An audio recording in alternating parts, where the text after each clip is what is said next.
అందరికీ నమస్కారం. ఈరోజు కథ 'విడువనులే చెలి' పార్ట్ 63 అండ్ 64. రచించిన వారు నళిని గారు. ఇక కథలోకి వెళ్తే, బెడ్ మీద పడుకొని లైట్గా తెలుస్తున్న నొప్పులకి తల పట్టుకొని ఉన్న సంజన దగ్గరికి వెళ్ళి, మేడం, మిమ్మల్ని ఇక్కడ జాయిన్ చేసింది ఇతనే అని చెప్పి డాక్టర్ కోసం వెళ్ళింది నర్స్. అతన్ని చూసి కళ్ళు చిన్నవి చేసి చూస్తూ, మీరు, అతను ఎవరో అర్థం కానట్టు అంది. మీరా? నీకు ఇంత మర్యాద కూడా తెలుసా అనుకుంటూ, నేనెవరో తెలీదా నీకు అని అడిగాడు. ఆహా అంటూ తల అడ్డంగా ఊపింది. ఆ, ఏమైంది దీనికి ఇలా మాట్లాడుతుంది అని. నీకెలా ఉంది? తల ఏమైనా భారంగా ఉందా? కళ్ళు మసకలుగా ఉన్నాయా? దెబ్బ నొప్పిగా ఉందా అంటూ ఆమె తల పట్టుకొని కొంచెం పక్కకి జరిపి చూశాడు. అతను జరపడంతో నొప్పి పుట్టి, నొప్పిగా ఉంది అంటున్న ఆమె అరుపుకి తల వదిలేసి, సారీ అన్నాడు. అసలు ఎవరు మీరు? నన్ను ఇన్ని క్వశ్చన్స్ వేస్తున్నారు. ఈ యాక్సిడెంట్ ఎలా జరిగింది? మా మమ్మీ డాడీ ఎక్కడా? అసలు నేను ఎక్కడున్నాను అని వరుస పెట్టి అన్ని క్వశ్చన్స్ అడిగింది. ఏంటిది, మెలకు వచ్చిన దగ్గర నుండి పెద్ద గోల చేస్తుంది అనుకుంటే ఇలా సాఫ్ట్గా మాట్లాడుతూ నన్ను టెన్షన్ పెడుతుంది అని ఆలోచిస్తున్న అతన్ని చూసి, హలో, మిమ్మల్నే అండి, ఎవరు మీరు? మా పేరెంట్స్ని పిలవండి అంటున్న ఆమె మాటలకి, తను నీ ఫ్రెండ్ అంటూ వచ్చాడు లోపలికి అభి. ఆ మాటకి షాక్ అయ్యి వెనక్కి తిరిగి చూసి, హే, ఏం మాట్లాడుతున్నావు అంటూ అభి దగ్గరికి వెళ్ళి, ఏంటి, దానికి నన్ను బలిపశువుని చేయాలని చూస్తున్నావా? నాకు కానీ తిక్కలేచిందనుకో. ష్, నువ్వు కాసేపు నోరు మూసుకొనుండు అని చెప్పి, అంకుల్ లోపలికి రండి అని పిలిచాడు అభి. ఏడుస్తున్న భార్యని తీసుకుని లోపలికి వచ్చిన ప్రకాష్ బెడ్ మీద ఒంటి నిండా కట్లుతో ఉన్న కూతుర్ని చూసి బాధగా తన దగ్గరికి వెళ్ళి, ఎందుకు బేబీ ప్రతిసారి మొండిగా చేసి మమ్మల్ని బాధ పెడుతూ నువ్వు బాధపడుతున్నావు అని అడిగాడు సంజుని. అసలు ఇదంతా మీ తప్పు, మీ గారాబం వల్లే తను ఇలా అయింది అంటూ భర్తతో తగువ వేసుకుంది ఏడుస్తూ సునీత. ఇంతలో లోపలికి వచ్చిన డాక్టర్, ప్లీజ్ మీరింతమంది ఇక్కడ ఉండకూడదు, ఎవరో ఒకరు ఉండి మిగిలిన వాళ్ళు బయటకు వెళ్ళండి అని చెప్పాడు. దాంతో సునీతని అక్కడ ఉండమని చెప్పి మిగిలిన ముగ్గురు బయటకు రాగా ఆయన ఆమెని టెస్ట్ చేసి, how are you feeling now అని అడిగాడు బీపీ చెక్ చేస్తూ. ఐఎమ్ ఓకే డాక్టర్, బట్ బాగా హెడేక్గా ఉంది, ప్లీజ్ ఏదో ఒకటి చేయండి అంది నొప్పికి తట్టుకోలేక. ఇంత పెద్ద యాక్సిడెంట్లో చావు తప్పి దెబ్బలతో బయటపడినప్పుడు ఆ మాత్రం అన్న నొప్పులు పుట్టే దెబ్బలు లేకుండా ఉంటే ఎలా చెప్పండి అన్నాడు డాక్టర్. కానీ నాకు యాక్సిడెంట్ ఎలా జరిగింది అని అడిగింది. అదేంటి, మీకు గుర్తులేదా? లేదు అంటూ తల అడ్డంగా తిప్పుతూ అయోమయంగా చూసింది డాక్టర్ వైపు. షాక్ అయిన ఆయన అనుమానంగా ఆమె వైపు చూస్తూ, అసలు మీరెవరో మీకు గుర్తుందా అని అడిగాడు. నేను అంటూ ఏదో ఆలోచనలో పడి నొప్పిగా ఉన్న తలకి కళ్ళు మూసుకుంది సంజు. ఆమె ఎవరో చెప్పడానికి కూడా టైం తీసుకుంటున్న కూతుర్ని భయంగా కంగారుగా చూసింది సునీత. అంకుల్, ఇతనే సంజుని సేవ్ చేశాడు, పేరు గోపి అంటూ అతన్ని ప్రకాష్కి పరిచయం చేశాడు అభి. ఓ, థ్యాంక్ యూ సో మచ్ అంటూ గోపి చేతులు పట్టుకొని, నీ రుణం ఎప్పటికీ తీర్చుకోలేను అంటూ ఎమోషనల్ అయ్యాడు ప్రకాష్. అది చూసి ఇబ్బందిగా అనిపించి, ఇట్స్ ఓకే అంకుల్, ఒక మనిషి ప్రాణాలతో పోరాడుతూ ఉంటే అలా ఎలా చూస్తూ ఊరుకుంటాం అన్నాడు గోపి. కానీ ఈ రోజుల్లో ఇలా ఎవరు ఆలోచిస్తున్నారు? వాళ్ళ టైం వేస్ట్ అనుకుంటున్నారు తప్ప ఎవరికి అవతల వాళ్ళని సేవ్ చేయాలన్న ఆలోచన కూడా రావడం లేదు. అలాంటిది నువ్వు నా బిడ్డని కాపాడావు. నిజంగా నీకు థ్యాంక్స్తో నువ్వు చేసిన మేలుని వదిలేయలేను, కానీ నీకు ఏదో ఒక రకంగా తప్పకుండా హెల్ప్ చేస్తాను అన్నాడు కన్నబిడ్డ మీద ఉన్న వాత్సల్యంతో. నాకేం హెల్ప్ అవసరం లేదు అంటున్న అతని భుజం మీద చేయి వేస్తూ అక్కడితో అతని మాటల్ని కట్ చేసి, అంకుల్, మనం దీని గురించి తర్వాత మాట్లాడుకుందాం, ముందు డాక్టర్ గారితో మాట్లాడదాం పదండి అన్నాడు సంజు రూమ్ నుండి బయటకు వస్తున్న డాక్టర్ని చూపిస్తూ. అవును గోపి, నేను నీతో చాలా మాట్లాడాలి, నాకు చెప్పకుండా వెళ్ళిపోకు అని చెప్పి డాక్టర్ వైపు వెళ్ళాడు ప్రకాష్. అతను అటు వెళ్ళగానే తన భుజం మీద ఉన్న అభి చేతిని విసిరికొట్టి, నువ్వేంటి నన్ను అసలు మాట్లాడనివ్వకుండా నా బదులు కూడా నువ్వే మాట్లాడేస్తున్నావు? ఇలా నా విషయాల్లో కల్పించుకునే వాళ్ళంటే నాకు నచ్చదు అన్నాడు చిరాకుగా ఫేస్ పెడుతూ గోపి. అరే, నేనేం చేశానిప్పుడు? ఏం చేస్తున్నావో నేను చూస్తూనే ఉన్నాను. ఏంటి, నేను ఆ మెంటల్ దానికి ఫ్రెండ్నా? ఎందుకు చెప్పావాలా? అయినా అది కూడా ఏం తక్కువ కాదు, మహానటిలో సావిత్రిలాగా తెగ నటించేస్తుంది. కూల్‌రా, ఇప్పుడేమైందని అలా అరుస్తున్నావు? అరవడం కాదు, నాకు పిచ్చి లేస్తుంది మీ ఇద్దరి డ్రామాలు చూస్తుంటే అన్నాడు కోపంగా. రిలాక్స్. నువ్వు ముందు కొంచెం ప్రశాంతంగా ఉంటే నేను నీతో మాట్లాడాలి. ఏంటది? ఇటు కూర్చో అంటూ గోపిని కూర్చోపెట్టి తన పక్కన కూర్చున్నాడు తను కూడా. మీకు మీరెవరో గుర్తుందా అని డాక్టర్ అడిగిన క్వశ్చన్కి కాసేపు కళ్ళు మూసుకొని నుదురుని రుద్దుకున్న సంజు 2 నిమిషాల తర్వాత కళ్ళు తెరిచి డాక్టర్ వైపు చూస్తూ లేదు అని చెప్పింది.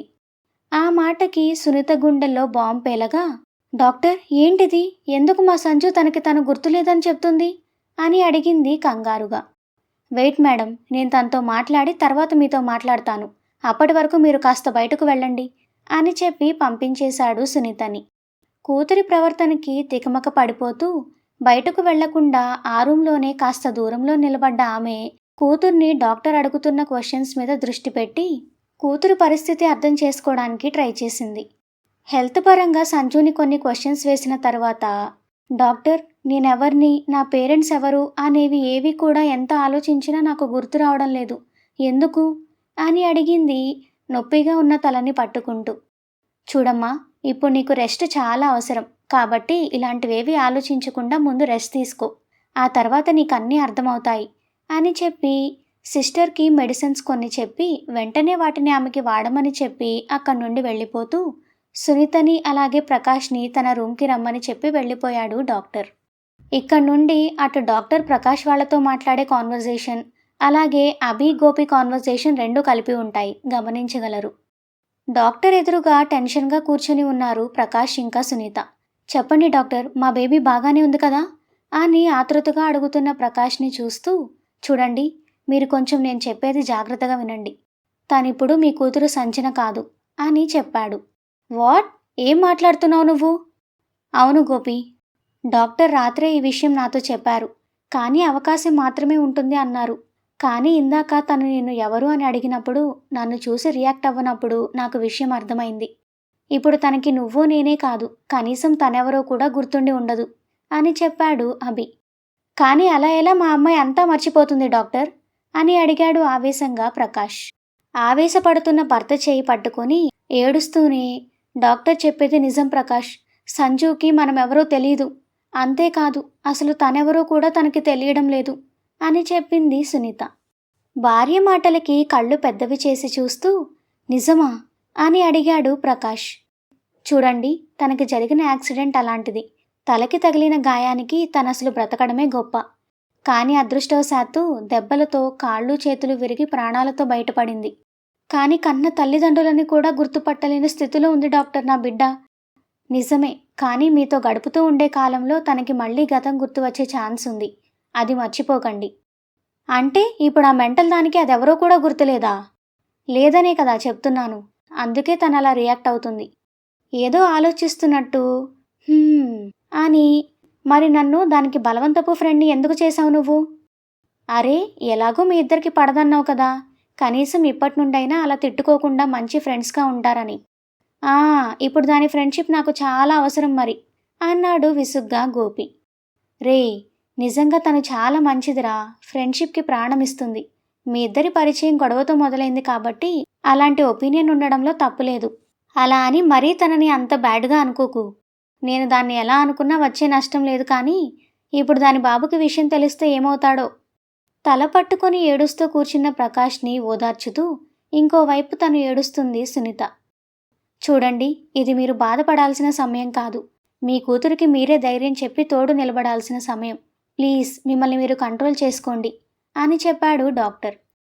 అభి గోపి ఇద్దరూ మాట్లాడుకుంటూ ఉండగా నర్సు వచ్చి, సార్ మిమ్మల్ని మేడం పిలుస్తున్నారు అని చెప్పింది గోపితో. ఆ మాటకి అయోమయంగా అభి వైపు చూస్తూ, ఈ తిక్కదాన్ని నాకు తగిలించావేంటి నువ్వు అన్నాడు గోపి. ఉఫ్, తను నిన్ను పిలిచిందే కానీ ఇంకేం చేయలేదు కదా, మరెందుకు అంతలా ఉలిక్కి పడుతున్నావు? అరే, అసలు నాతో ఏం పని ఆ మెంటల్ కేస్కి? ఒకసారి వెళ్తే తెలుస్తుంది కదా. నో, అది పిలవగానే వెళ్లాల్సిన అవసరం నాకు లేదు.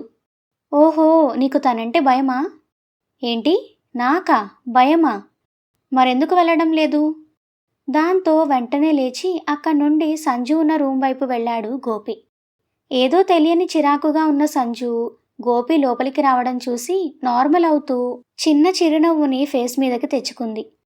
అది చూసి ఇదేంటి నన్ను చూసి నవ్వుతుంది అనుకుంటూనే తన దగ్గరికి వెళ్ళి ఏంటి పిలిచావంట అని అడిగాడు. మీరు నా ఫ్రెండ్ అంటున్నారు కదా. ఆ మాటకి ఏం చెప్పాలో అర్థం కాక వీడు నన్ను బాగా బుక్ చేశాడు అని తిట్టుకుంటూ తల నిలువు అడ్డం 2 రకాలుగా తిప్పాడు. మరి నేనెందుకు మిమ్మల్ని గుర్తుపట్టలేదు అని అడిగింది అమాయకంగా. ఎందుకంటే నీకు చిప్ దొబ్బింది కాబట్టి అనుకొని. అంటే నీ తలకి దెబ్బ తగిలింది కదా అందుకే. "మ్మ్" అని మళ్ళీ ఏదో గుర్తు వచ్చినట్టు మా పేరెంట్స్ వచ్చారా అని అడిగింది. హా, ఇందాక లోపలికి వచ్చారు కదా వాళ్లే నీ పేరెంట్స్. అవునా, మరి నేను వాళ్ళని గుర్తుపట్టలేదు కదా. అంటే వాళ్ళని కూడా మర్చిపోయానా? ఏమో అన్నట్టు భుజాలు ఎగరేసి పెదవి విరిచాడు గోపి. దాంతో ఆలోచనలోకి వెళ్ళబోతున్న ఆమెకి తలనొప్పిగా అనిపించి తల పట్టుకుంది. సైలెంట్ అయిన ఆమెను చూసి ఇక నేను వెళ్ళనా అని ఆమె సరే అనకముందే వెనక్కి తిరిగి వెళ్ళబోగా అతని చేయి పట్టి ఆపింది సంజు. తన చేతికి తగిలిన స్పర్శకి వెంటనే వెనక్కి తిరిగి సంజు వైపు చూశాడు గోపి. ప్లీజ్ కాసేపు నాతో ఉండు, లేదంటే నాకు ఈ ఆలోచనలతో తలనొప్పి వచ్చేస్తుంది అంది సంజు. నీకు తలనొప్పి వచ్చేది గాయం వల్ల, నువ్వు రెస్ట్ తీసుకుంటే త్వరగా అన్నీ సెట్ అవుతాయి, కాబట్టి కాసేపు పడుకో అంటూ సున్నితంగా ఆమె చేతిని వదిలించుకున్నాడు. నాకిప్పుడు నిద్ర రావడం లేదు. అయితే నన్నేం చేయమంటావు, జోలకాని పాడాలా అనుకొని కళ్ళు మూసుకొని పడుకుంటే అదే వస్తుంది. నువ్వు నా ఫ్రెండ్వే కదా, కాసేపు నాతో పాటు కూర్చోవచ్చు కదా. హా, కూర్చోవచ్చు, కానీ ఇది ఐసీయూ, ఇక్కడ ఎక్కువసేపు ఎవరు ఉండకూడదు, అది నీ హెల్త్కి మంచిది కాదు అని చెప్పి అక్కడి నుండి బయటకు వచ్చేశాడు గోపి. ఏంటి తను నాతో మాట్లాడడానికి కూడా ఇబ్బంది పడుతున్నాడు, నిజంగా తను నా ఫ్రెండేనా అని ఆలోచిస్తూ ఉండగా లోపలికి వచ్చారు ప్రకాష్, సునీత. వాళ్ళని చూసి ఇందాక వాళ్లే నీ పేరెంట్స్ అని గోపి చెప్పడం గుర్తువచ్చి అలాగే చూస్తూ ఉండిపోయింది. దగ్గరికి వచ్చిన ప్రకాష్ కూతురి తల మీద చేయి వేసి నిమురుతూ ఇప్పుడెలా ఉంది బేబీ అని అడిగాడు ప్రేమగా. బాగానే ఉంది అన్నట్టు తల ఊపి మీరు మీరు నా పేరెంట్స్ అంట కదా అని అడిగింది ఆయన వైపు చూస్తూ. ఏ బిడ్డ అడగకూడని ప్రశ్న కూతురి నోటి వెంట విని తన పరిస్థితికి బాధగా అవును అన్నట్టు తల ఊపాడు ప్రకాష్.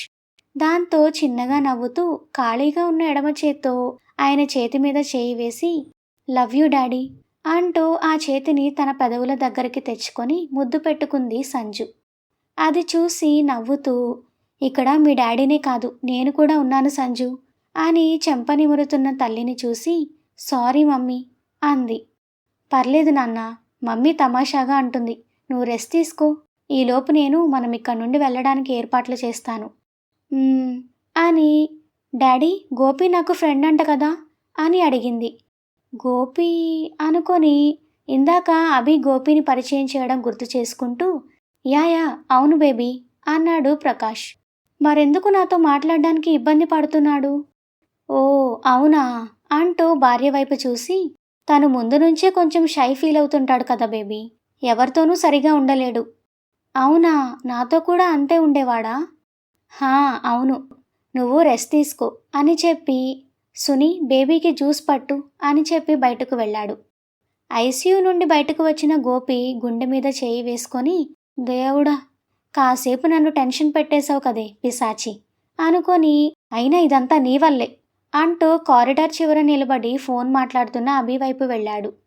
అసలు అంత అర్ధరాత్రి మీరు ఎక్కడికి వెళ్ళారు అభి గారు అని అడిగింది కంగారుగా శ్రావణి. అబ్బా, నేనెక్కడికి వెళ్తానే, మా ఫ్రెండ్ ఒకడు చిత్తూరు వచ్చానంటేను తన్ని కలవడానికి వచ్చాను. అబద్ధం, సంజు అక్కకి యాక్సిడెంట్ అయిందంట కదా. నీకెవరు చెప్పారు? ఇంట్లో అందరూ మాట్లాడుకుంటుంటే విన్నాను. ఇప్పుడు తనకి ఎలా ఉంది అభి గారు, ప్రమాదం ఏం లేదు కదా? ఏం లేదు, తను బాగానే ఉంది, నువ్వేం టెన్షన్ పడకు. అయినా తెలిసి మళ్ళీ ఎక్కడికి వెళ్ళావని అడుగుతావేంటే, ఒళ్ళు కొవ్వెక్కిందా? ఏం కాదు. మరెందుకు అడిగావు? ఏం లేదు, కానీ మీరెప్పుడు ఇంటికి వస్తున్నారు? వచ్చేస్తానే, వాళ్ళ మమ్మీ డాడీ ఇప్పుడే వచ్చారు, వాళ్లతో తన్ని పంపించి వస్తాను. ఏ నేను లేకుండా ఉండలేకపోతున్నావా అని అడిగాడు అల్లరిగా చిన్న వాయిస్తో. ఛీ కాదు, ఈరోజు పండుగ, పైగా రేపు మనం వెళ్ళిపోతున్నాం కదా, అందుకే నాన్న వచ్చారు ఈరోజు వాళ్ళ ఇంటికి మనల్ని భోజనానికి రమ్మని పిలవడానికి. ఓ, అవునా, సరేలే, భోజనం టైంకి వస్తాను. నువ్వు టిఫిన్ చేసావా? హా, మందులు వేసుకుంటాను. ఇప్పుడే వేసుకో. డాక్టర్ చెప్పినట్టు నువ్వు మందులు వాడావనుకో, డైలీ నాకు నైట్ టైం ఫుడ్ ఉంటుంది.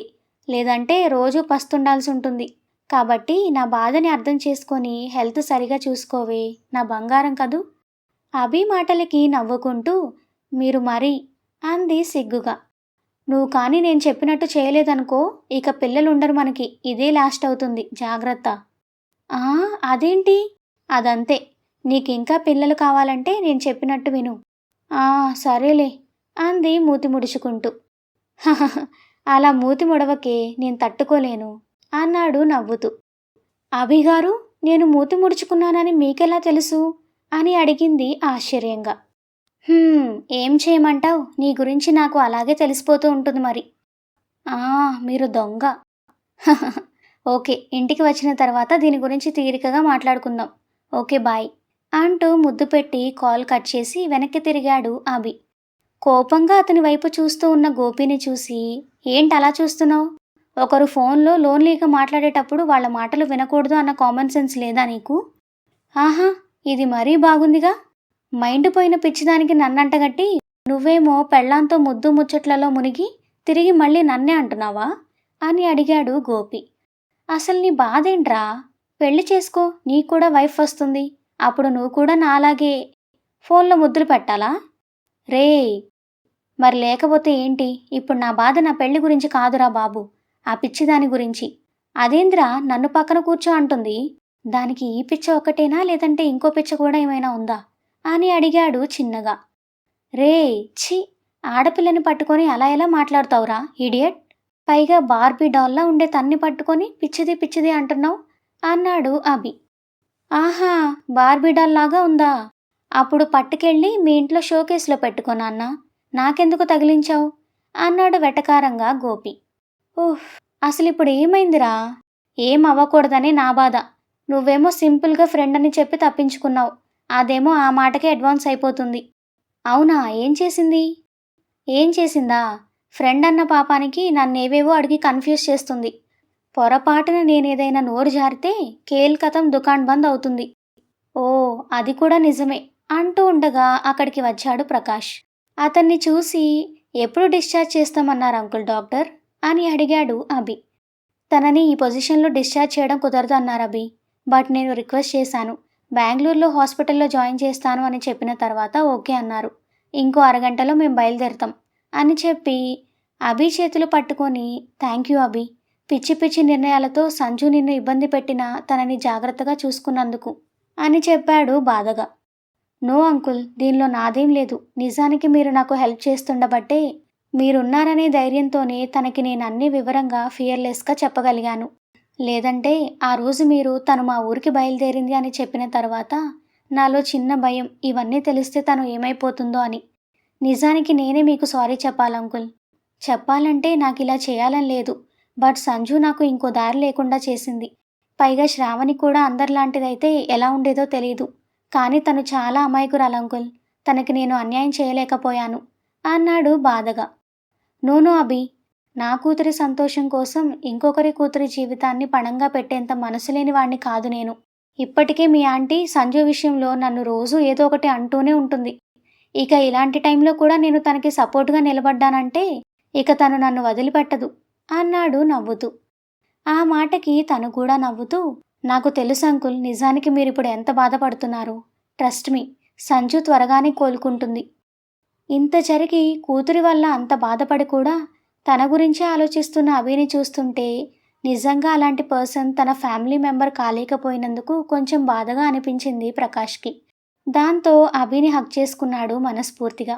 వాళ్ళిద్దరి మాటలు వింటూ విషయాన్ని అర్థం చేసుకోవడానికి ట్రై చేస్తూ ఉండిపోయాడు గోపి. థ్యాంక్ యూ అంటూ అభిని వదిలి గోపి వైపు తిరిగి, thank you very much Gopi, నా బేబీని సేవ్ చేసినందుకు అంటూ షేక్ హ్యాండ్ ఇచ్చాడు ప్రకాష్. ఆలోచనలో బిజీగా ఉన్న అతను చిన్న నవ్వుతో ప్రకాష్తో చేయి కలిపి వదిలేశాడు. ఓకే, నేను వెళ్ళి ఫార్మాలిటీస్ చూస్తాను అంటూ వెళ్ళబోతున్న అతన్ని ఆపి, అంకుల్, మీరు సంజు దగ్గరికి వెళ్ళండి, అవన్నీ నేను చూస్తాను అని చెప్పాడు అభి. దాంతో అలాగే అంటూ అభి భుజాన్ని తట్టి సంజు రూంలోకి వెళ్ళాడు అతను. దీర్ఘంగా ఆలోచిస్తున్న గోపి భుజం మీద చేయి వేసి, రే గూగుల్, ఏంటి ఆలోచనల్లో మునిగిపోయావు? పద, మిగిలిన పనులు చూద్దాం అన్నాడు అభి. వెంటనే అతని చేతిని తోసేసి, నిజం చెప్పు, ఆ పిచ్చిది నీ లవర్ కదూ అని అడిగాడు సీరియస్గా. 2 నిమిషాలు అతని వైపు చూసి, అవును, దాని గురించే నీతో మాట్లాడాలి అనుకుంటున్నాను, పద అంటూ అతన్ని తీసుకువెళ్ళి డిశ్చార్జ్ పనులు చూస్తూనే జరిగింది మొత్తం గోపికి చెప్పాడు అభి. మొత్తం విన్న తర్వాత యూ అంటూ అభి కాలర్ పట్టుకున్నాడు గోపి. దాంతో కోపం వచ్చి, రేయ్ మర్యాదగా వదలరా అన్నాడు అభి. నేను వదలను. ఎంత నమ్మకంగా దాని జీవితం నాశనం చేయాలి అనుకున్నారా మీరిద్దరూ అన్నాడు ఆవేశంగా గోపి. వెంటనే తను కూడా గోపి కాలర్ పట్టుకొని, నాశనం చేయాలనే ఉద్దేశమే ఉంటే పెళ్ళైన రోజు నుండి కూడా తనకి దగ్గరగానే ఉండేవాణ్ణిరా ఈడియట్.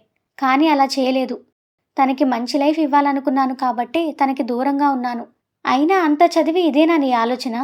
నిజానికి నా మనసులో ఒకరిని ఉంచుకొని శ్రావణితో లైఫ్ షేర్ చేసుకుంటే అదిరా మోసం అన్నాడు కోపంగా అభి. వెంటనే అభి షర్ట్ని ఇంకా బలంగా పట్టుకుంటూ అతన్ని గోడకి అదిమిపెట్టి, నువ్వు ఆల్రెడీ ఒకరిని ప్రేమించే కదరా పెళ్లి చేసుకున్నావు, మరది తప్పు కాదా అని అడిగాడు అభి. హా, అది నా తప్పే. సంజు ఆలోచన ఇలా ఉంటుంది అనుకోలేదు. అందుకే ఊర్లో వాళ్ళు చెప్పినట్టు విన్నాను. పైగా అప్పుడు నేను కాదన్నా వాళ్ళు వినేలా లేరు. అందుకే చేసుకోవాల్సి వచ్చింది. ఓ, అంటే బలవంతంగా చేసుకున్నావు? అవును, అప్పుడు బలవంతమే. కానీ తర్వాత నాకే తెలియకుండా తన్ని ప్రేమించడం మొదలుపెట్టాను. ఇప్పుడు తనే నాకు సర్వస్వం. ఇంతలో అక్కడ ఉన్న వారందరూ వాళ్ళనే చూస్తుండడంతో ఒక నర్స్ వచ్చి, సార్ ప్లీజ్, మీరు హాస్పిటల్ అట్మాస్ఫియర్ అంతా పాడు చేస్తూ పేషెంట్ని ఇబ్బందికి గురి చేస్తున్నారు. చూడండి, డాక్టర్ కోసం వెయిట్ చేస్తున్న వాళ్ళందరూ మిమ్మల్ని ఎలా భయంగా చూస్తున్నారు అని చెప్పడంతో ఇద్దరూ రియలైజ్ అయ్యి ఒకరి షర్ట్ ఒకరు వదిలేసి సారీ చెప్పారు ఆమెకి. ప్లీజ్, మీరేదైనా మాట్లాడుకోవాలి అనుకుంటే బయటకు వెళ్ళి మాట్లాడుకోండి అని చెప్పి అక్కడి నుండి వెళ్ళిపోయింది ఆమె. షర్ట్ సరిచేసుకుంటూ, చేసింది చాలు, ఇక పద అన్నాడు అభి. అతని మీద కోపంగా ఉన్నా కూడా తనతో పాటే వెళ్ళాడు గోపి. కాసేపటికి అన్ని ఫార్మాలిటీస్ పూర్తయి సంజుని డిశ్చార్జ్ చేయగా ఇద్దరూ దగ్గరుండి ఆమెని అంబులెన్స్ ఎక్కించారు. ఆ తరువాత ప్రకాష్కి బాయ్ చెప్తున్న గోపిని చూసి, అదేంటి నువ్వు రావడం లేదా? మాది బెంగళూరు. నువ్వు నా ఫ్రెండ్వైతే నీది కూడా బెంగళూరు అనే కదా అర్థం అని అడిగింది అయోమయంగా సంజు. ఆ మాటకి ఇద్దరు ఒకరి మొహాలు ఒకరు చూసుకోగా, మాది కూడా బెంగళూరే, కానీ ఇక్కడ కొన్ని పనులున్నాయి, అవి పూర్తి చేసుకొని మేము వస్తాం, మీరు వెళ్ళండి అని చెప్పాడు అభి. ఓ అవునా అని తల పట్టుకొని అభి వైపే చూస్తూ, మిమ్మల్ని చూస్తుంటే ఎందుకో నాకు చాలా హెడ్ఏక్గా ఉంది, అసలు ఎవరు మీరు అని అడిగింది సంజు నొప్పిని ఓర్చుకుంటూ. దానిలో విచిత్రం ఏముంది? వీడసలు మనుషులకి హెడ్ఏక్ తెప్పించడానికే పుట్టాడనేది బయట టాక్. ఇక వీడు ఎవరంటే, అసలు నాకంటే కూడా నీకు బాగా థిక్కెస్ట్ ఫ్రెండ్ వీడే అంటూ చేతులతో సైగ చేసి చూపిస్తూ చెప్పాడు గోపి.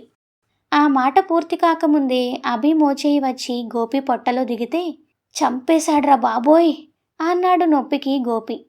అయ్యో ఏమైంది? ఏం లేదు, కానీ మీరు బయలుదేరండి అంకుల్ అని టేక్ కేర్ సంజు అంటూ ఆమె చేయి పట్టుకున్నాడు అభి.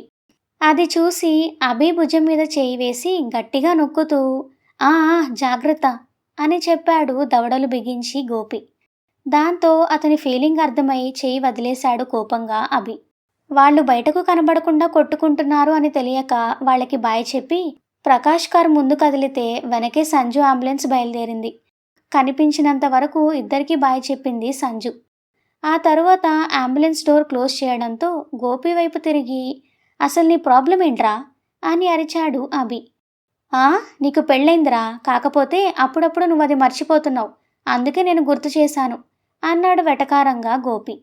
చాలే, ఇక పద కొంపకి పోదాం అన్నాడు అభి. నీ పని అయిపోయింది, వెళ్ళిపోతావు, నాకెలా అవుతుంది? నా ఫ్రెండ్స్ ఇంకా హాస్పిటల్లోనే ఉన్నారు, వాళ్ళు ఉన్నంత వరకు నేను ఇక్కడ నుండి రాను. రే, ఇంకోసారి వాళ్ళు నీ ఫ్రెండ్స్ అన్నావో అన్యాయంగా చేస్తావు నా చేతుల్లో, నోరు మూసుకొని పద అంటూ గోపిని లాక్కొని పోయి కారులోకి తోసి తను కూడా కూర్చున్నాడు అభి. అరే, నా మీద నీ పెత్తనమేంటి అంటున్న గోపి వైపు చూసి, నీతో మాట్లాడాలి, అందుకే తీసుకువచ్చాను అంటూ కార్ స్టార్ట్ చేశాడు అభి. ఏం మాట్లాడతావు? ఇంకా ఏం నికృష్టాలు చేశావో చెప్తావా అని అడిగాడు చిరాకుగా గోపి. నా గురించి కాదు, నీ గురించి. నా గురించా? అంటూ అభి వైపు చూశాడు గోపి. అవును, నీ గురించే అని నొక్కిపెట్టి చెప్పాడు. ఏం మాట్లాడాలి? మేం రేపు బెంగుళూరు వెళ్తున్నాం. ఆ, అయితే ఏం చేయాలి? వచ్చి నీకు సెండ్ ఆఫ్ ఇవ్వాలా? అయినా ఎందుకు వెళ్ళవు? ఇప్పుడే కదా గాలిపటం వెళ్ళింది. మరి నువ్వు దాని తోకవి కదా, వెళ్లకుండా ఎలా ఉంటావు? నాకు తెలుసురా, మీ ఇద్దరూ కలిసి ఆ పిచ్చిదానికి అన్యాయం చేయడానికి ఫిక్స్ అయ్యారని. ఏహే, ఆపు నీ ఎదవగోల. నేను మాట్లాడేదేంటి, నువ్వు మాట్లాడేదేంటి అంటూ విసుక్కున్నాడు. సరే చెప్పు, దానికెందుకు అంతగా నరాలు తెంపుకోవడం? రేపు మార్నింగ్ 6కి మేము స్టార్ట్ అవుతున్నాం. నువ్వు కూడా మాతో పాటు బెంగళూరుకి వస్తున్నావు కాబట్టి లగేజ్ సర్దుకో. ఏంటి, అర్థమైందా అని అడిగాడు అభి. ఏంటి, నేను బెంగళూరా? ఎందుకు? నువ్వు నీ పెళ్ళాంతో లవ్వర్తో రొమాన్స్ చేసుకుంటుంటే చూడ్డానికా? నాకంత అదృష్టం అవసరం లేదు. నేను రాను అంటున్న అతని కాలు మీద గట్టిగా పడుతుంది అభి చేతి దెబ్బ. అబ్బా! చురుకుకి అమ్మని అమ్మ అనబోయి బాగోదు అని, ఏయ్ ఏంటి ఇంత దెబ్బ కొట్టావు? అదేదో ఇక్కడ తగిలింది కాబట్టి సరిపోయింది. అలా కాకుండా కొంచెం అటు ఇటుగా తగిలితే ఏంటి పరిస్థితి?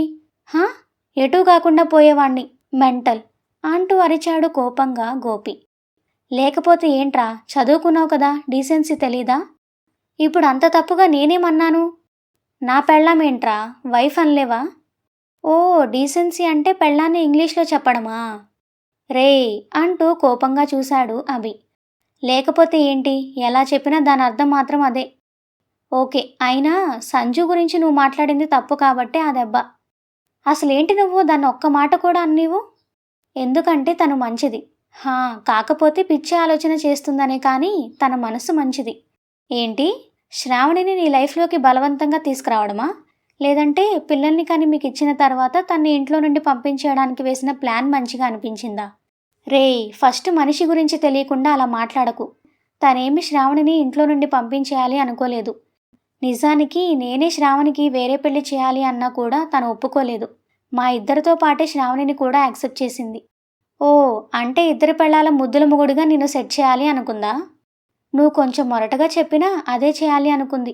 బికాస్ తనకి పిల్లలు పుట్టరు కాబట్టి, నాకు పిల్లలంటే ఇష్టం కాబట్టి నేను పెళ్లి చేసుకోవాల్సి వచ్చిన పరిస్థితిని వాడుకుందంతే. ఆహా, దానికోసం ఇలా జీవితాలు తగలబెట్టేయకూడదు నాయనా. మీకు పిల్లలే కావాలి అనుకుంటే చాలా రకాల ఆప్షన్స్ ఉన్నాయి. హా, అదే తను చేసిన పొరపాటు, ఏదీ ఆలోచించకుండా. ఒకవేళ ఆలోచించినా కూడా వచ్చిన అవకాశంగా శ్రావణి అయితే కరెక్ట్ అనుకుందో ఏమో ఇక్కడ వరకు తెచ్చింది. హా, కానీ ఇక్కడికి వచ్చిన తర్వాత నేను శ్రావణి బాగుండడం చూసి తన మీద తను కొంచెం కోపం పెంచుకుంటున్న మాట వాస్తవం. కానీ సడన్గా ఇలా జరిగింది. అంతా విని అంటూ నిట్టూర్చి, అంతా బాగానే ఉంది కానీ నేను బెంగళూరు రాను. రాక ఇక్కడుండి ఏం చేస్తావు? అది నీకు అనవసరం. రే, టాలెంట్ ఉండి లైఫ్ వేస్ట్ చేసుకోవడం ఎందుకురా? అక్కడికి వస్తే మాత్రం నా లైఫ్ ఏమైనా మారిపోతుందా? ఇంకా మిమ్మల్ని చూసి ఫీల్ అవడం తప్ప అని చిన్నగా అన్నాడు. ఏంటి? ఏం లేదు, నాకు ఇలాగే బాగుంది లైఫ్. ఎలా, గాలికి తిరగడమా? అవును, నా ఫ్రెండ్స్తో హ్యాపీగా ఎంజాయ్ చేస్తున్నా. అంతకంటే మంచి లైఫ్ ఎక్కడుంటుంది? ఓకే, బట్ మీ ఫ్యామిలీ గురించి ఆలోచించావా? ఓ, అదెప్పుడో ఆలోచించా. అయినా ఇప్పుడు నేను జాబ్ చేసి తెస్తేనే మా ఫ్యామిలీ గడిచే పరిస్థితి కాదు కదా. అలాంటప్పుడు నేను డీప్గా ఆలోచించాల్సిన అవసరం ఏం లేదు. నీకు లేకపోవచ్చు, కానీ ఉన్న ఒక్క కొడుకు అంత చదివి ఇలా ఎటూ కాకుండా మిగిలిపోయి వాళ్ళ కళ్ళ ముందు తిరుగుతుంటే వాళ్ళు లోపల ఎంత బాధపడతారో ఆలోచించావా? నువ్వన్నట్టు నువ్వు తెస్తేనే తినే పరిస్థితి కాకపోయినా తమ బిడ్డ కూడా అందరిలా సంతోషంగా జీవితంలో స్థిరపడాలి అని ఉంటుంది కదా వాళ్ళకి కూడా.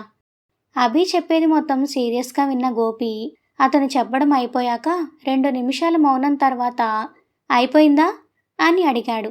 హా అంటూ గోపి వైపు చూశాడు అభి. హమ్మయ్య అని. చూడు, నువ్వెన్ని చెప్పినా నేను నీ మాటల్లో పడను. బెంగళూరు రాను, కానీ నీ ఎనర్జీని వేస్ట్ చేసుకోకుండా మీ ఊరు పోయి జాబ్ చేసుకుంటూ శ్రావణిని జాగ్రత్తగా చూసుకో. ఆ పిచ్చిది నిన్ను నమ్మి మాత్రమే వచ్చింది నీ వెనక అని వాళ్ళ ఊరు రావడంతో అభిని కారాపమని కారు దిగాడు. డోర్ వేయబోతున్న అతన్ని ఆపి, చూడు, నేను నీకంటే మొండివాణ్ణి.